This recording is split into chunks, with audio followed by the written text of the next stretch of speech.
bit.ly Anicca-search-evolution. I will show you a QR code at the end, which you can take a photograph if you want to go directly to the slides. That's where the slides have been loaded up already.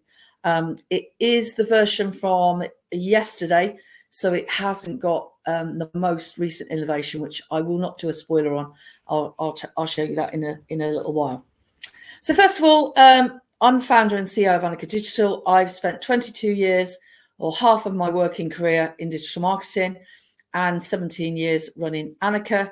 My main job is doing consultancy, training, business development, and my favorite areas are anything to do with paid media, search, anything to do with analytics and e-commerce. I'm really data orientated, and I love getting into all the AI stuff. My original career was in science, so you can see the connection there. There's a couple of links there that you might find useful, but I am going to share them again at the end.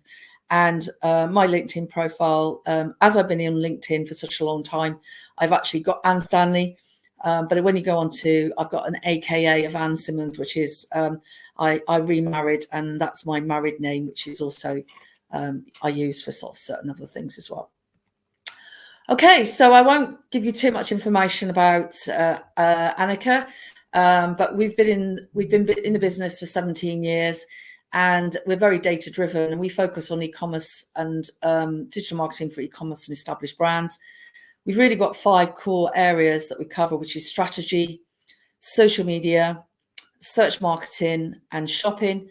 And we've also got the training side of the business as well, which is the skills. So I'm going to talk about 3 things today. The first one is the role of search to drive traffic.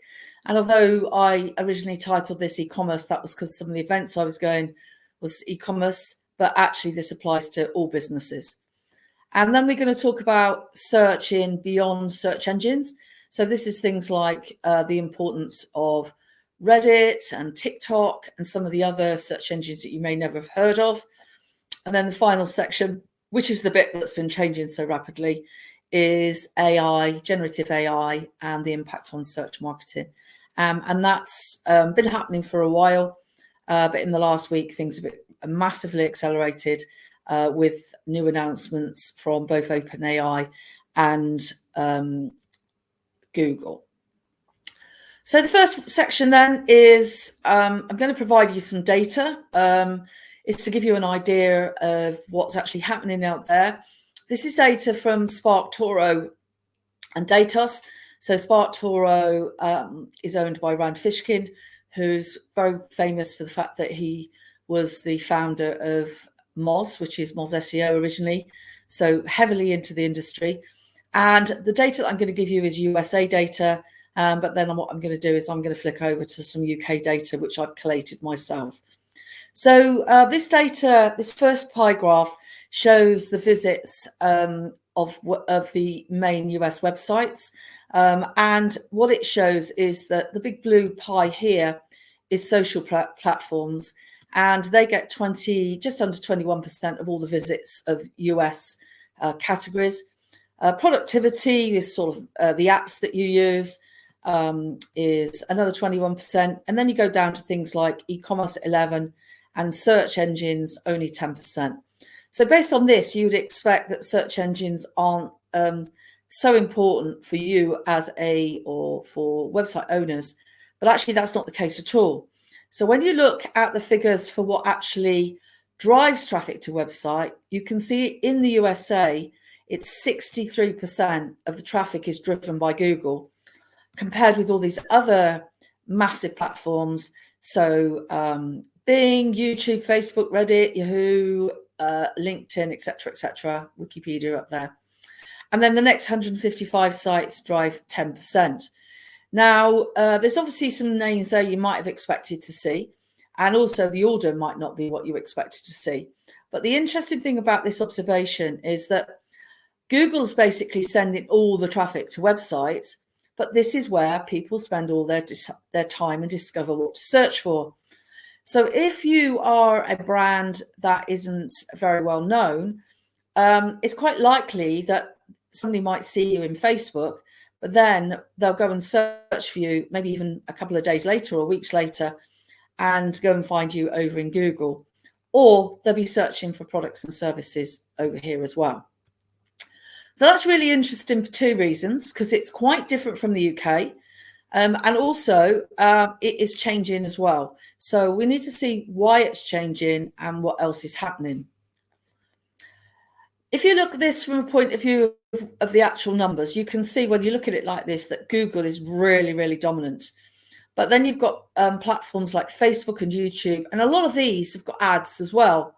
So you would expect that some of these you could be running ads. So even if you're not very well, you haven't got a big community in Facebook, you could run ads and actually drive some of the traffic as well.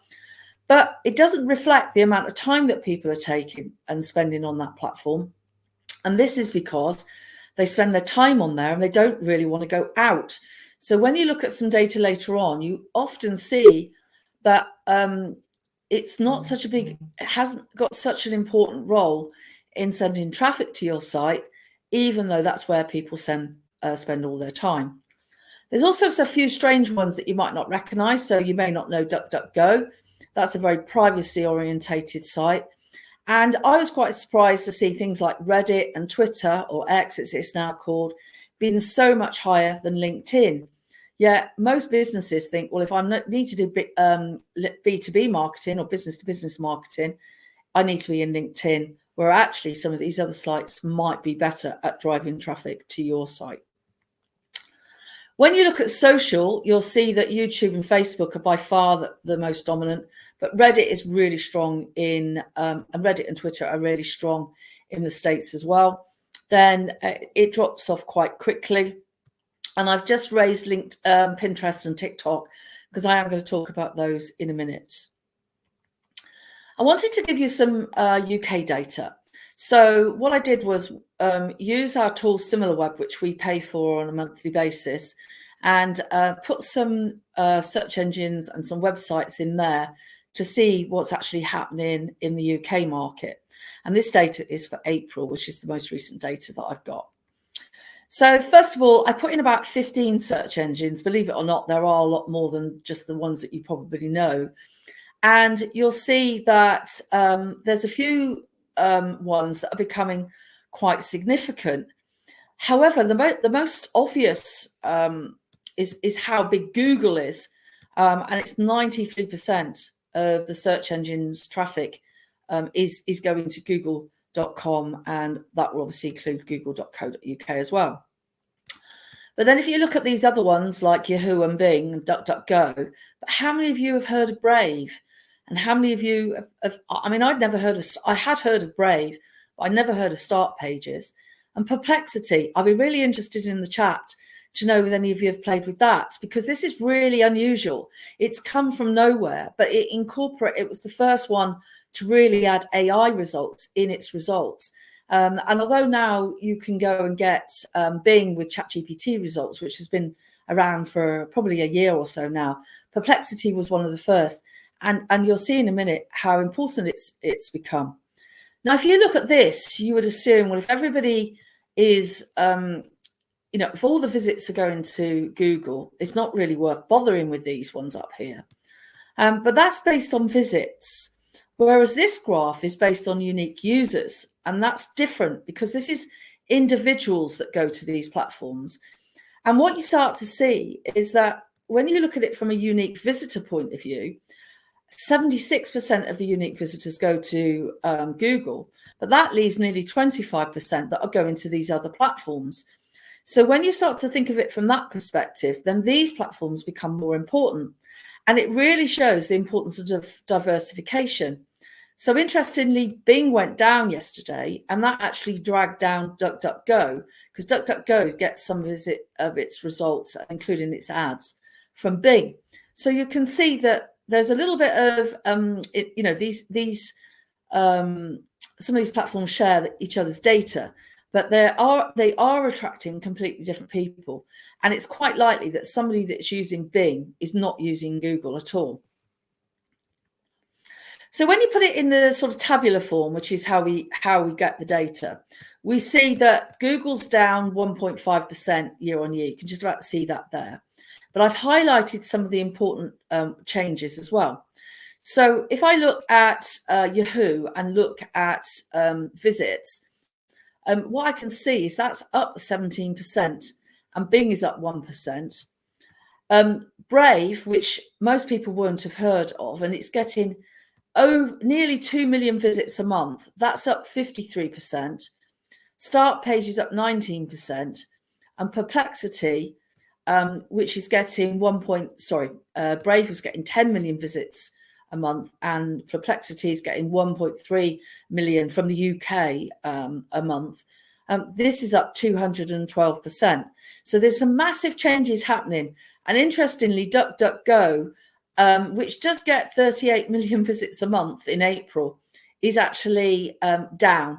And that's just because I think some of these newbies are coming in and people are experimenting and seeing what they like and what they don't like. What I wanted to do next was I wanted to look at sources of traffic for, in this case, e-commerce websites. And I chose e-commerce because these are websites that you probably go to every day. There's 50 in total. The smallest one's got 25,000 visits a month. And the biggest one is 34 million. And that's actually Argos.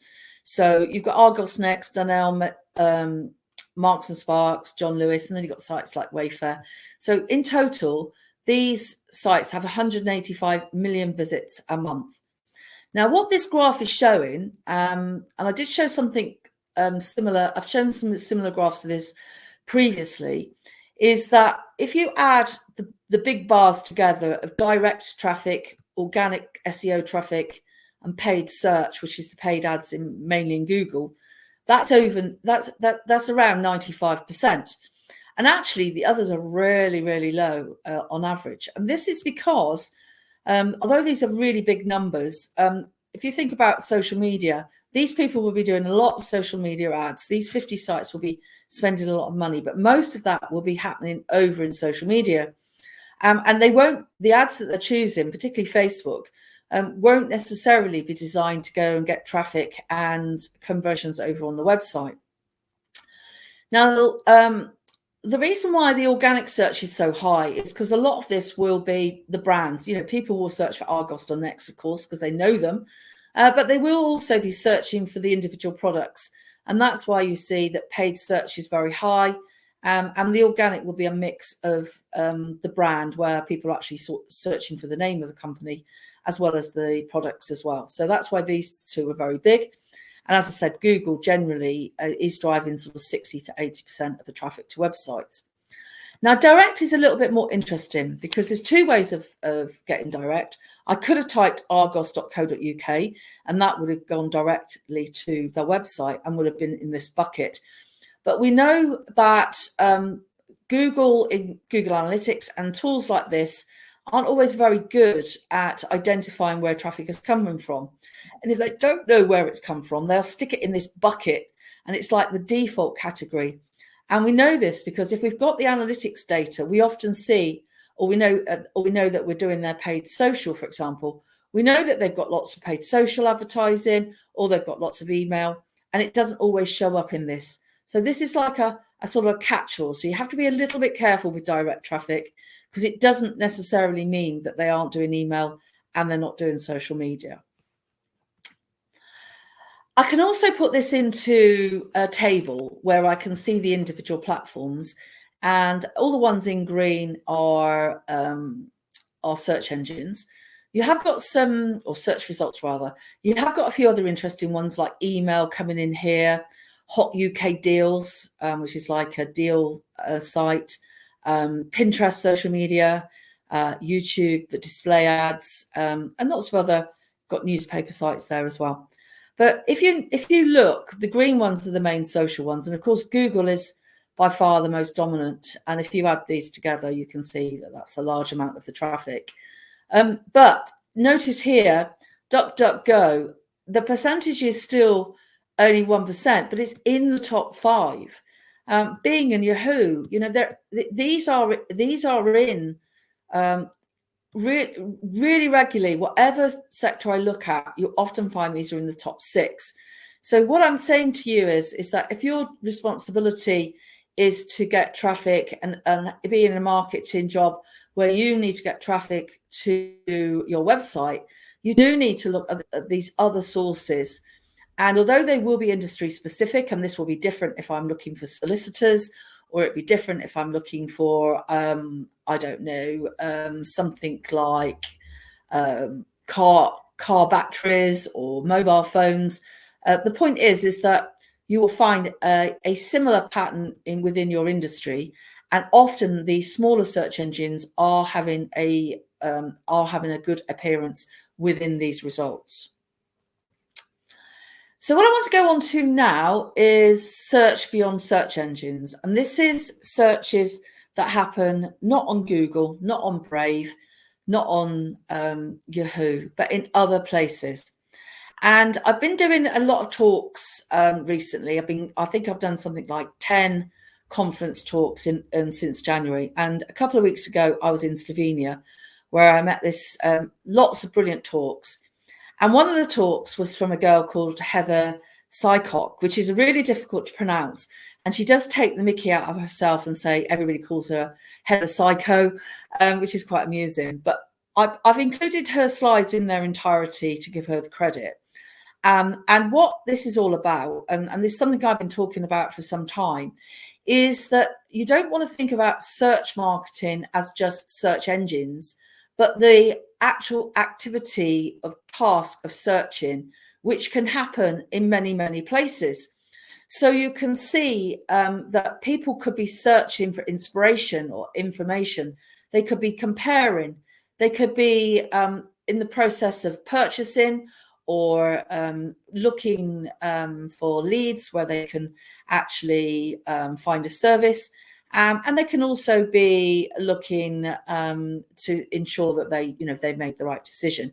So these are really different stages in the buying cycle, or the sales funnel, as we often call it. And you'll notice a whole load of logos. I'm still not sure what this one here is. So if anybody knows what this AIC one is, I'd be very, very interested to know. I've asked lots of people, but you've got things like YouTube, you've got ChatGPT in there, you've got Pinterest, you've got Bing, you've got TikTok, etc.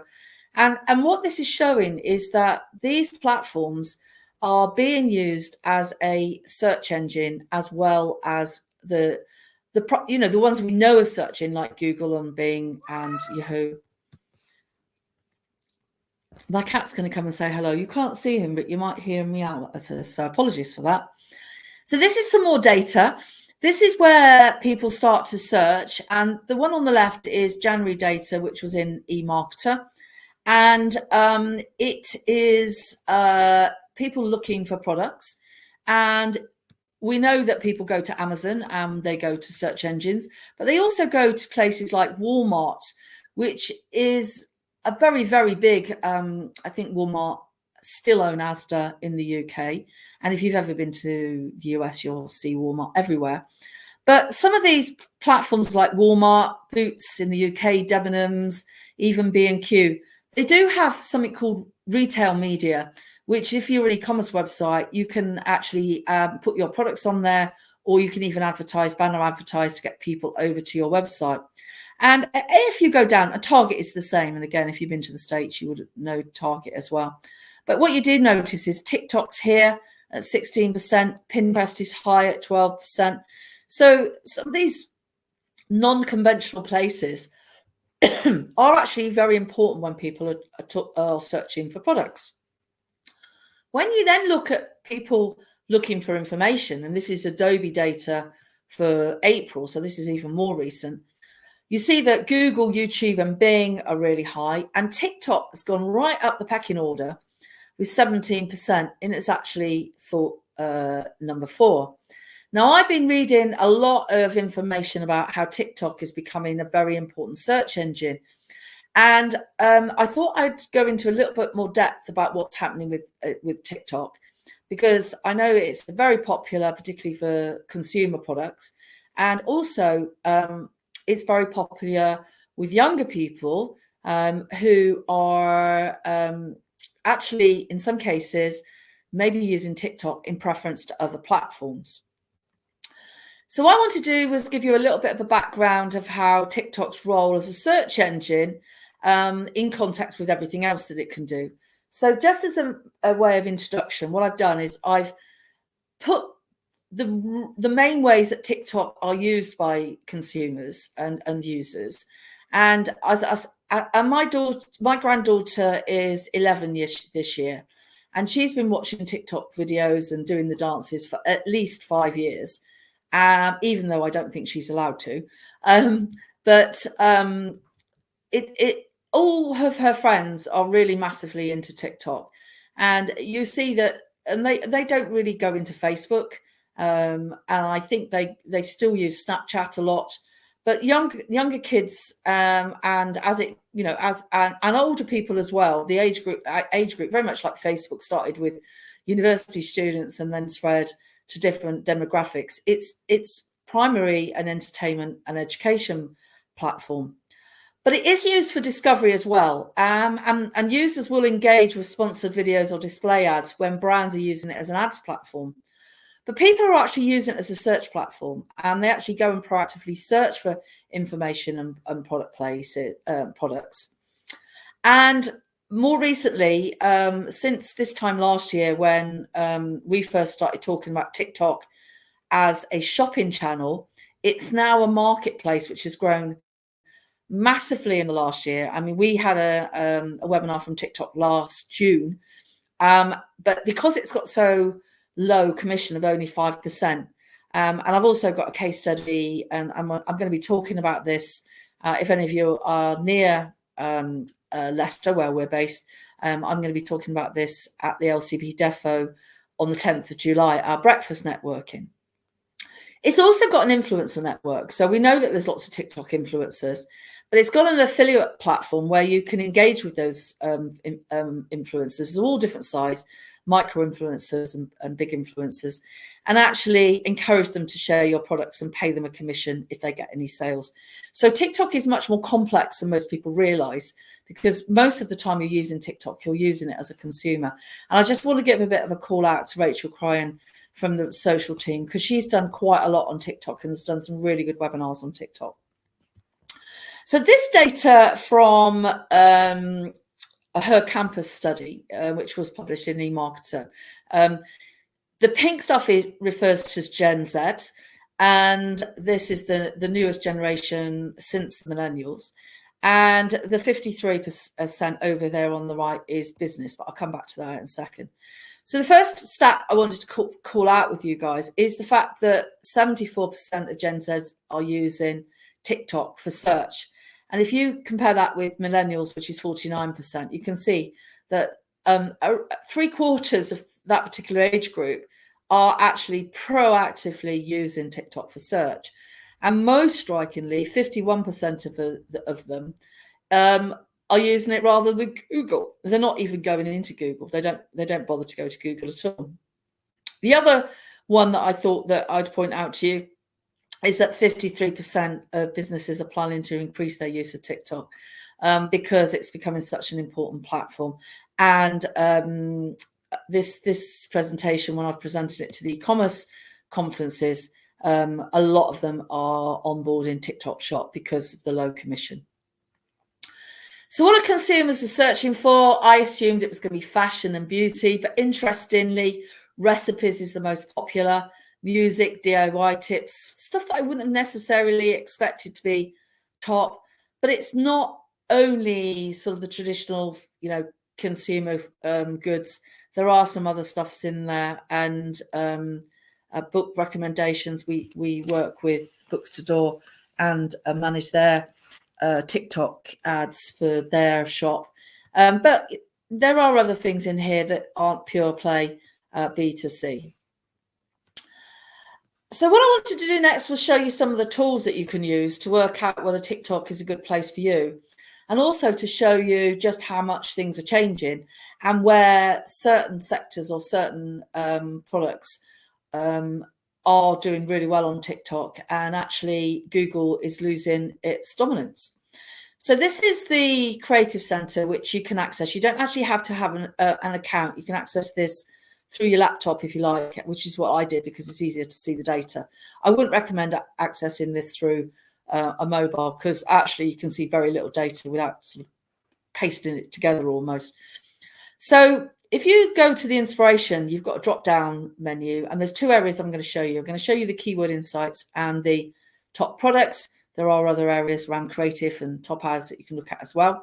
So this is the keyword insights section, and you type a keyword in here, and I typed dress.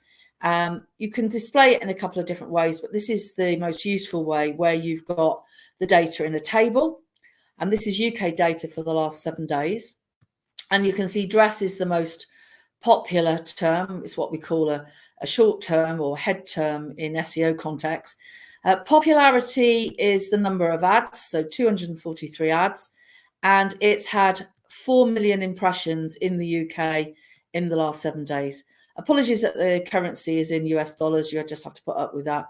But it's got quite a lot of data, good click-through rates, good view rates, and the popularity is obviously quite weather dependent. So it's very popular at the moment. But if you even go down to something like perfect dress, that's had 2 million searches and impressions. 2 million people have seen those ads in the last 7 days. Now, the other part that you can look at is the products, which I quite like as well. So again, going down the women's clothing section, I ended up in this part where you can see the popular searches. So I've scrolled down and got to casual dresses. You can also search by category, and you'll see there's even things like automotive and motorbikes. You've got collectibles there, but you scroll down, there are some B2B categories as well. But if you look there, casual dresses, 4,000 ads, really, really popular. And you need to scroll along to get things like the impression data. When you look at it, the next one, you can see a lot more insights. So this had 88 million impressions. You've got 4,000 ads. You've got a load more data there. So this is really interesting. If you're planning your TikTok, you can see that casual dresses was really popular. And then also you've got audience insights as well. So the 18 to 24-year-olds, which I think is all the Gen Zs. And then I think the millennials is slightly older than 25. I can't remember the exact date. Somebody can type that in the chat. That would be really useful. But if you add those two together, you've got 70% of the people that are using this and are included in this are under 34. So you can see where the audience lies. 70% are under 34, but with such high volumes of traffic, the others are significant as well, and even 5% above 55. So it's not completely dominated. And I'm guessing this will also include a lot of the under 18s that actually are using it, but have either lied about their age or maybe they're not being served ads at all. I wanted to show you a couple of other tools which are really useful. These tools are useful for other things as well. So the first one is Glimpse. This is a Chrome plugin and or Chrome extension, and you go over to the Glimpse and you can type in one word. It's basically using trends data, Google's trends data, whereas Google's trends data, you can compare several key phrases. This one you do one at a time. And this is worldwide data for the last 5 years. So you can see the peaks and troughs, and you can see the seasonality. So garden furniture is been pretty flat since the 2-year peak of COVID. Last year was worse than the year before, although this year is picking up, which is good. But you'll also notice that when you go into trends, this will be out of 100%. So that will be 100%, whereas you've got 1.4 million. So this is now real data. And likewise with some addresses, you've got up to sort of, I think the top one there is 550 million, something like, 550,000. It also gives you the data for the previous month. And you've got 272,000 for garden furniture, 439,000 for some addresses, and whether it's gone up year on year. So garden furniture is really weather sensitive. So actually, we're still waiting. So this data doesn't include the point that the weather turned. So this will be April's data, and it's -9% the year before, which is unfortunately so weather dependent. And also things like Easter as well. Whereas dresses is up 12%. So this is really useful. And you can have 10 free goes on your browser. But if you need more, you can either pay or you go to another browser and start again. And the reason I'm showing you this is it's got another feature which I think is really important, which is showing where search is happening in other channels. And you'll see in these two examples, TikTok, Instagram, and YouTube and Facebook are the top 4. But interestingly, Pinterest is higher for some addresses than it is for garden furniture, which I think is a little bit of a surprise. And the order is different, with LinkedIn being higher for some reason for garden furniture. I guess it's people looking for suppliers, etc. But this is really useful because it gives you an idea of where you should diversify. And you don't necessarily have to have an ads count in all of these to understand the data that you would see if you're logged in. I want to show you another tool. If you've been around for a while, you remember Answer the Public. He used to have like this old grey man with a big beard, and he looked like a fisherman with a big roll neck jumper on. It was bought by Niels Patel's group. They've still kept the Answer the Public brand, but it's got his face all over it. You can only get 3 daily searches, otherwise you have to pay. But it's really interesting because it allows you to, it's like a key phrase research tool. Obviously, we tend to go into Google when we're doing key phrase research, but you've got data in Google, data in Bing, data in YouTube, data in TikTok and Amazon, and the TikTok is the brand new bit. So I wanted to compare what I saw in trends. This data works slightly different. You can choose the UK, but it gives you average data over the year. So the numbers don't quite match, which is what you'd expect. So this is garden furniture, and this is in Google. And you can see that I got 246,000, which is the average for the year. It also gives me some other data like the cost per clicks. If you compare that with TikTok, which is the one here, you've only got 5,400 searches.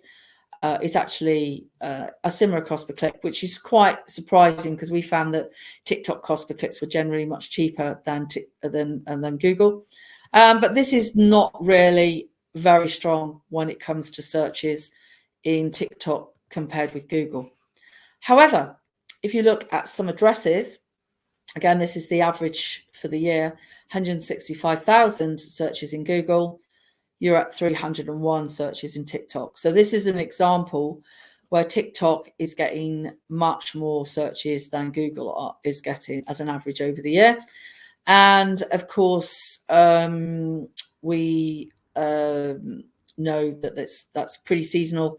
And it's also under 35s are likely to be the people that are buying some addresses. And they're the predominant users of TikTok. So the result isn't surprising, but it's more it's more of a gap than I was expecting. So interesting data there, showing that for certain categories, Google isn't as strong as TikTok.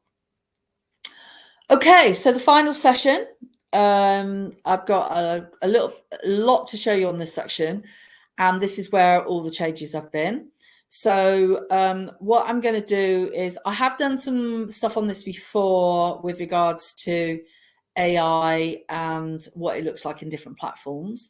I haven't included that today. So what I've done is I've dived straight in to show you what's going on in OpenAI, which is ChatGPT. And ChatGPT, which most of you have probably used, has got the free version and the paid version. And last Monday, they launched their brand new version, which is called 4.0. Now, there's an incredible video, which is definitely worth watching. And it's like Star Trek. They're talking to the voice. And in fact, I can't remember the name of the actress.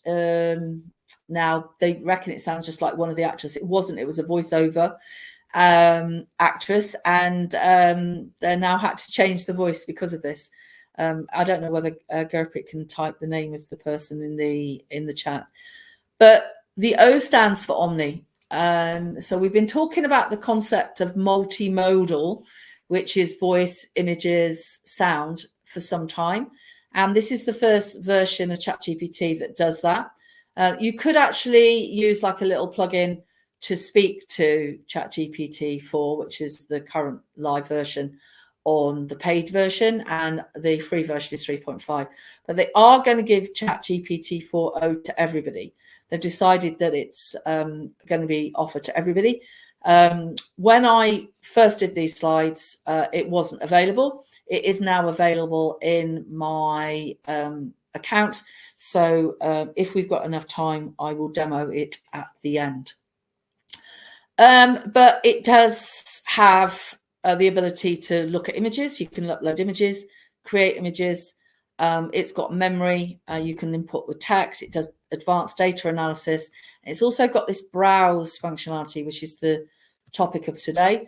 And it's got something called a GPT store. So if you don't know what GPT store is, a lot of people made these plugins and that disappeared literally the day before I did my last presentation on ChatGPT, which was very frustrating because I wasn't sure if it was a bug or not. But they have discontinued the original store and replaced it with a GPT store. And a GPT store is basically a sort of templated series of prompts. And you can create your own, and you can also use other people that have publicly shared those. And it's really useful. There's some really big brands that have created stuff that's very useful. And because GPT now has open access to the web, it often involves going online and getting up-to-date data. Whereas unless you've got the paid version, you would have been restricted to the data that was in the training data, which I think was limited to January 22. Whereas with the paid version, you could say go online and it would actually get more up-to-date data. That's now going to be accessible to everybody. So it's a massive change. So this is the platform. It looks pretty much the same as it did before. But what I did was I've actually taken this from the demo because I wanted to, rather than my own account. But if you go and look here, 5 best date night restaurants in Dallas. And you've got a series of results. They does scroll down a little bit more. That wasn't the last one. There's usually about 8. And the first thing you'll notice is that it is clickable. So you can actually click on that link, but it's also telling you where the data comes from. So you'll notice in this case that 2 of these are from OpenTable, and Boulevard isn't. And I'm not sure where Kathy Ismar is, but if I'm Kathy Ismar, and I am not right at the top of this, and I'm a restaurant that's really well known in the local area, and I'm not here, my first port of call is, well, if I want to get in these results, OpenTable is obviously one of the biggest resources that they're using to collate the data. Then I need to be in OpenTable. So this gives me a way of helping me to actually get found in these generative search results, which we'll talk about in a bit more in a second. Now, the other big announcement was also on not this Tuesday, but last Wednesday, I think it was, which was the Google's conference, and then two or three nights ago they then had their advertising one. So this was the one about Google's general update on everything they were doing, where they introduced the concept of AI overviews. Now, AI overviews we've been talking about for some time. We did a presentation on it with Neil Collard back in February. At that point, it was called, the really horrible name was Search Generative Experience, SGE, which I'm glad they've changed because it was really rubbish. And Search Generative Experience includes data from Gemini, Gemini is Google's equivalent of ChatGPT. Now, you may have heard in the press that Bard was the first incarnation of their ChatGPT, and on the launch, it got it all wrong. So they quickly had to rebrand it Gemini. And if you want the paid version of Gemini, it's the same price, basically $20 a month. That's called Gemini Advance. And when I've been researching, I've been playing around with Digital Marketing Conference Leicester, because we're currently planning our new conference, which is going to be the last week in October. It's going to be rebranded from Leicester Digital Live. And I was sort of trying to understand, well, what conferences are in ChatGPT and Gemini for conferences in Leicester. And I realized that Leicester Digital Live was everywhere. So this means that when I start talking about the new conference, I'm going to have to start talking about previously Leicester Digital Live. But the new conference is going to be something like e-commerce marketing innovations, which is planned for the last week in October. But you can see I typed in digital marketing conference and Gemini brought up Leicester Digital Live. It's got the date. It's great. It's got all the information and you can click through from there, which is really useful. So I just wanted to talk a little bit more about AI overviews. And up until yesterday, if you wanted to access AI overviews, you had to go in what's called the labs.google. Now, we use this quite a lot because it's often where we find other stuff, which is sort of experimental. And this is a general slide to explain about SGE and now the AI overviews. And it was officially launched last week, and it's been renamed AI Overviews, previously called Google Search Generative Experience. And in order to see it, you had to apply for a Labs account, and it had to be a personal account, not a business account.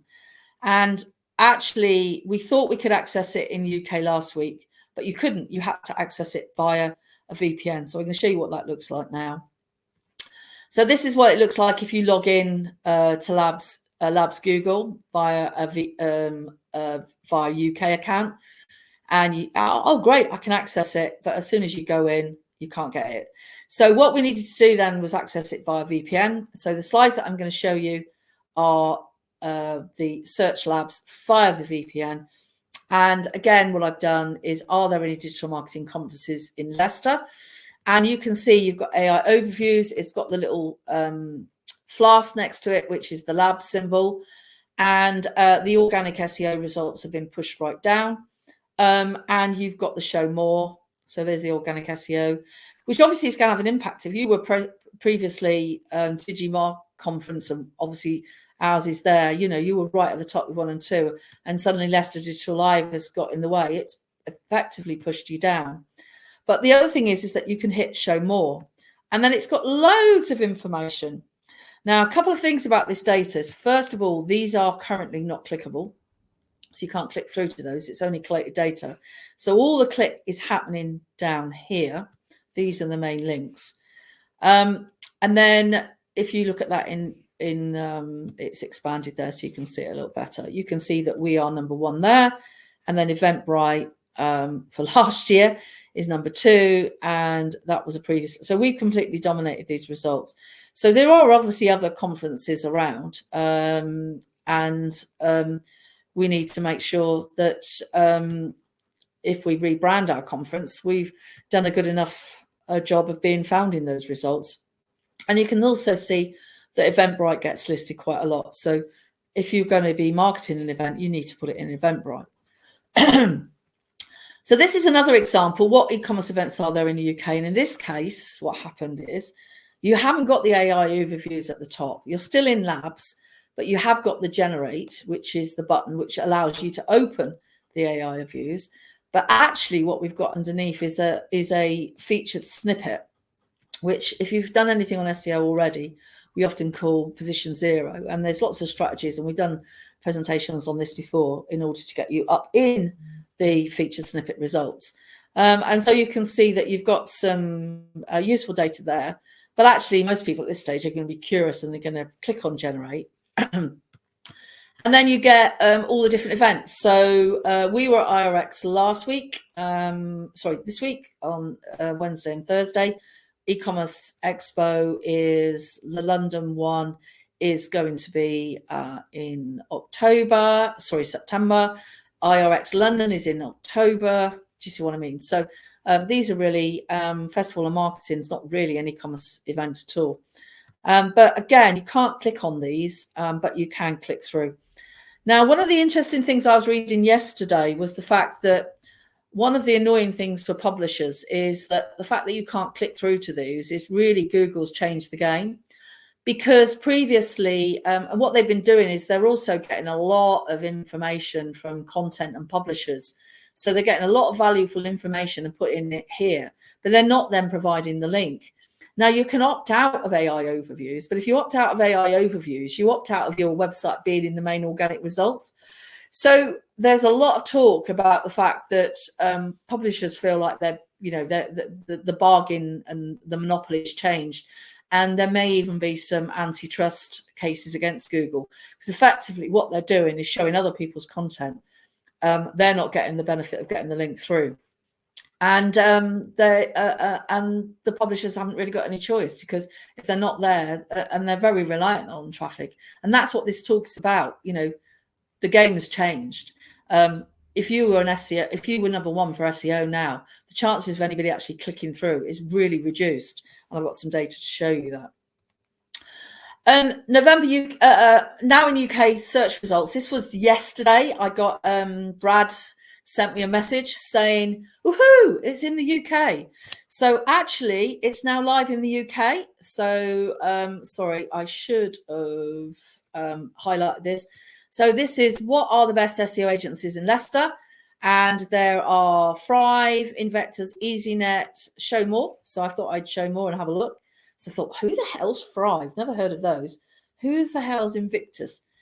And I'm really embarrassed to say, but these results are terrible. Of course, Anicca Digital is great. We're the one here, which is great. But Thrive is an American agency. Invidious is an agency which has American, and I think it's got an agency office in the UK. Easy Internet has been went bankrupt and went into administration at least 8 years ago, maybe more. Digital Ethos, they've rebranded recently, so they're not even called Digital Ethos anymore. We're there.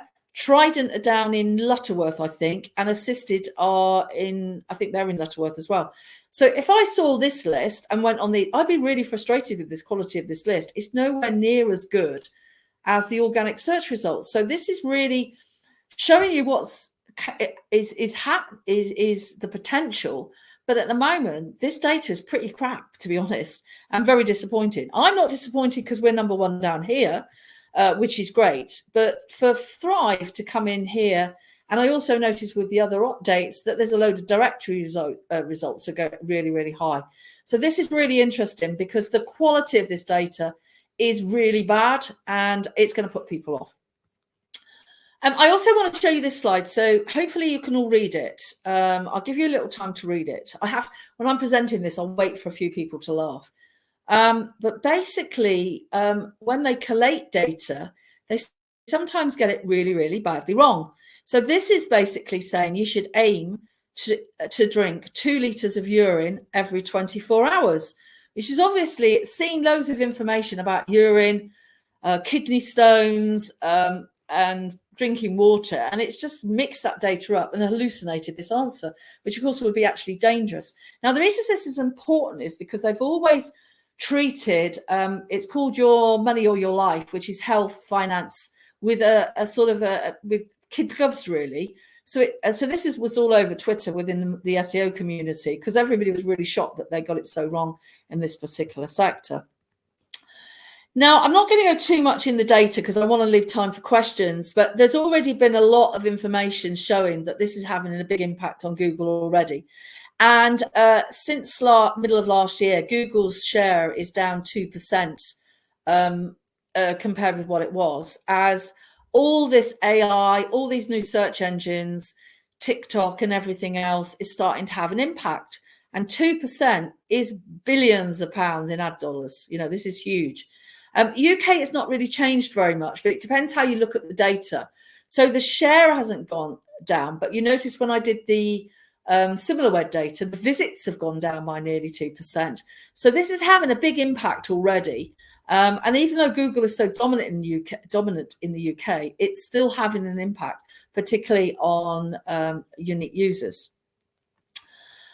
Now, there's been quite a lot of research done with the SGE work, because obviously the AI overviews have only literally been launched last week.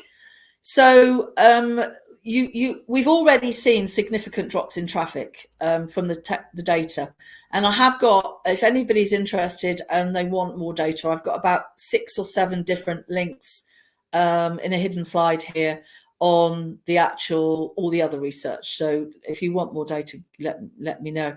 But it's quite scary where the percentage of queries that were impacted by SGE, and it's thousands of keywords across 9 industries. And you can see that healthcare and e-commerce were really severely impacting, which is quite surprising, really. So let's start to round this up then. So if Google is going to be less important, and actually the AI results that Google or ChatGPT or Bing are showing, because I didn't really give credit to Bing, because Bing were the first ones to include ChatGPT, and also Perplexity as well, and others like Brave and you.com. These have all got AI results already. So if this is going to have a significant impact, what the hell is going to happen to SEO in the traditional form? Because the organic results are already low because of ads and local listings. You're going to stick a load of other stuff in here. And I forgot to mention, actually, I do need to mention one more thing, is that we do know that if I look at the Leicester results, that they've announced 2 days ago that the ads are going to go in amongst the AI overviews, and that's going to actually push the organic results further down. Google are of the opinion that, particularly if it's a e-commerce or a purchase, then the shopping results will be all over this. But text results, because I've now started to see organic result, then an ad, they're not bothered about the order anymore. I've got a screenshot where we've got an organic result, then a paid result, and then organic results. What they're basically doing is they are experimenting all the time, and whatever gets the biggest click through is going to be at the top. So that could be an ad, it could be an AI overview, it could be a local business listing, it could be the questions, it could be videos. So your SEO is going to get pushed down and down and down, and we already know that click-through rates are lower than they used to be. And so what we're seeing is potentially the need to, we know we're going to now need to optimize for being included in the generative AI results. And this is all because if you can't get in the AI results, you've either got to pay, and we now know that the ads are going to be shown because we've had that announced to us. So if you can't get any SEO data traffic because it's been pushed down, the only option really is to go for this idea of generative search optimization, which is a term that I've coined. Lots of other people are calling it lots of other things. I think GSO might catch on. And I suspect the activities and the role of SEOs will change significantly in the next 2 years.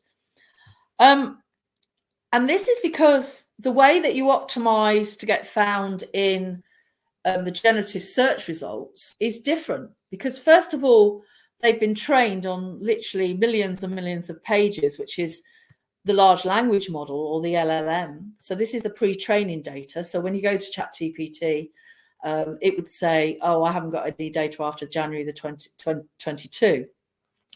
But now, because they're accessing the web as well, and they're becoming sort of search engines as well, and we know Google's doing that, you've also got the RAG results, which means that they're actually in real time going out and getting data from online to supplement what's in the training data. And that's why you're seeing things like EasyWeb, EasyNet, which are no longer in business.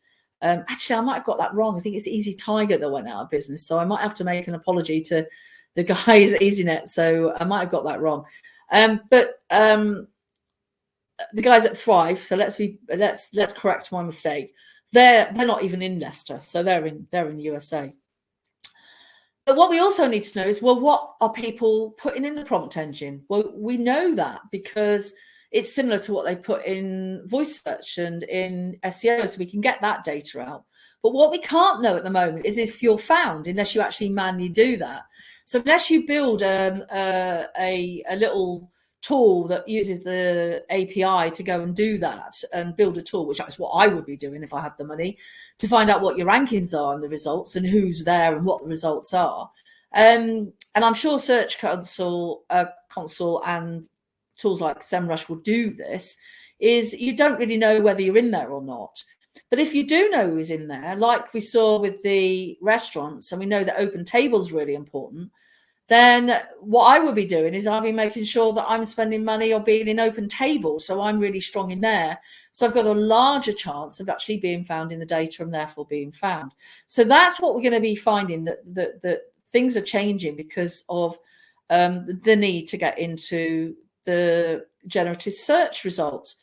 But also another aspect that you've got to think about is PPC will change, because there's going to be a massive increase in the demand and cost of pay per search. And we know that they are going to include the results because they've now said so. And so this is going to put the prices up. But also you need to consider the fact that PPC has changed significantly. The smart bidding and the automation of things like Performance Max, dynamic search ads means we don't go and get key phrases anymore. We're much more likely to optimize for the content. So maybe SEOs will be working on page SEO for the landing pages for PPC. So I think what we're going to see is a convergence of SEO, a convergence of PPC, and they're going to be optimizing for GSO, PPC, SEO. But if you add social search into that mix, I think the whole way that agencies and digital marketing teams is going to evolve, and we're all going to have to work together, because it's going to be a very different scenario. So if you take everything that I've said, and I know I've gone over time slightly, and look at the conclusion, Google still dominates traffic, but there is a drop. It is changing. And this is because of all these three different forces of alternative search engines, paid social and social search, and actually I've got four. And you've got the retail marketing media platforms, and you've also got the AI. And all of these are impinging on Google's dominance. So if you are totally reliant on Google to get traffic, what you're going to have to do is you're going to have to look at the financial impact of if you get a reduction in traffic and what that could mean. I mean, I've been in the industry for long enough to remember things like Panda and Penguin, which put businesses out of business. So I've got two solutions for you. The first is an integrated on-page optimization strategy, which is going to be across PPC, PPC, GSO, and probably social media as well, and channel diversification to make sure that you're present in as many of these search engines, as many of these social media channels as possible, because that is where things are happening. And in a lot of cases, they won't be going to your website at all. They'll be searching in TikTok, and they'll be going to your TikTok shop.